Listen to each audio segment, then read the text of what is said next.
Why do some Christians get tattoos when the Bible clearly says not to in Leviticus? Okay. All right, let's see it. Leviticus 19:28, it says, "You shall not make any cuts on your body for the dead, or tattoo yourselves. I am the Lord." It's interesting though, because the verse right before that verse, that's verse 28, and verse 26 before it says, "Do not eat meat."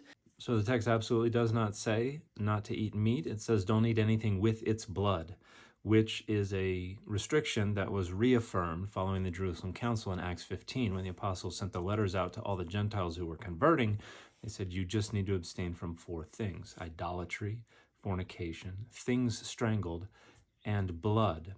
Now, Paul didn't have any such restriction on eating blood, and Christianity, for the most part, decided to side with Paul and reject the Jerusalem Council's restriction. And so these days, there are Christians in many different parts of the world that regularly consume blood.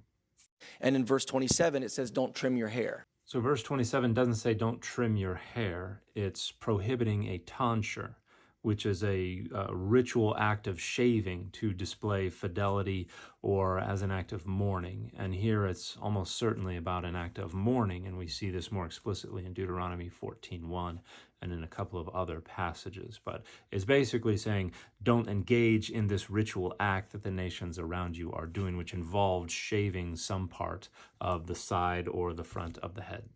Also talks about the fact that you're not allowed to wear garments of 2 different fabrics. So I hope nobody's wearing polyester in here. All right. For more details on the complexity of that commandment, you can see my video number McClellan 1812. These verses were ceremonial laws specific to the Hebrew people.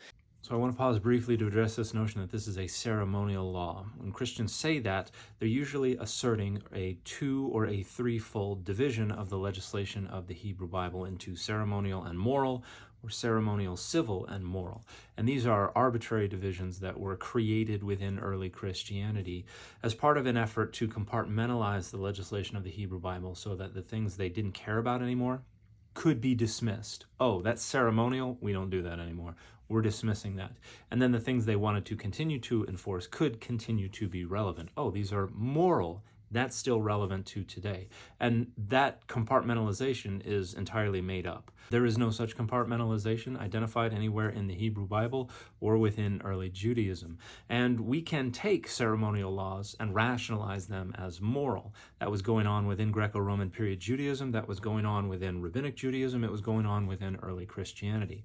In fact, some of the 10 Commandments would qualify as ceremonial laws, even though we have long since rationalized them as fundamentally moral because they're part of the stuff that we wanted to continue to enforce. So this division is entirely arbitrary, and when we look in the scholarship and the legislation itself, we will see other kinds of divisions. For instance, most scholars will divide Leviticus 19 into 3 different segments. There are religious proscriptions, there are ethical proscription, and then there are miscellaneous proscriptions. That's Jacob Milgram's division from his very influential Anchor Bible commentary on Leviticus. Now, we could also look at how Leviticus 19 differs from Leviticus 21 because we see some of the same legislation in Leviticus 21, only there it's saying that this is only for the priests because they're the ones who are carrying the offerings of the Lord. And so these are 2 different collections, and they're rationalized in different ways. And if you just isolate Leviticus 19, the whole point is to generate holiness. You shall be holy, for I am holy. It says, I think in verse 2 or 3. And so all of this legislation is rationalized as things required to be holy. And there are many things in Leviticus 19 that are clearly ethical or moral and cannot be dismissed as ceremonial, but are also things that everybody ignores today. So be careful about deploying this idea that this is ceremonial and therefore we can dismiss it, because that is a post-biblical innovation that was created precisely so people could pick and choose what was going to remain relevant and what wasn't. If we look in Acts 15 with the Jerusalem Council, what they decided on was a mix of ceremonial and moral things, just like with the 10 Commandments and just like with what Paul says. So it's not an easy division, and if that's the rationale you're using for why these laws over here get to be ignored and these laws don't, you should know that that is a post-biblical renegotiation. who are living among pagan cults, and this is the reason why, that would tattoo their bodies to honor idols and false gods. So the prohibition, or the do not mark or tattoo your bodies in Leviticus, was a way to set them apart as a people who worshiped the one true God.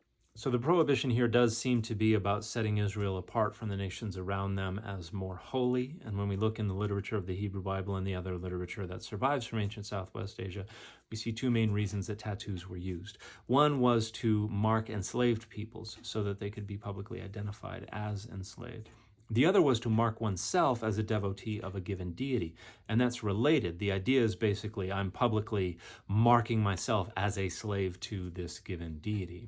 And that metaphor actually carries through to Christianity with Paul's repeated and consistent reference to himself and to followers of Jesus as slaves of Christ. Now, in this particular passage, the idea is probably prohibiting using tattoos to identify oneself as a devotee of a given deity. The applicability to enslaved people was probably mixed. If you had Israelite debt slaves, they probably didn't want you marking them. However, that would conflict with Exodus 21, which says that a debt slave who wants to remain enslaved forever has a hole gouged in their ear. But for enslaved peoples who were not Israelites, this prohibition probably didn't hold. Although in later rabbinic literature, we see different interpretations on the scope of this legislation and to whom it was applied.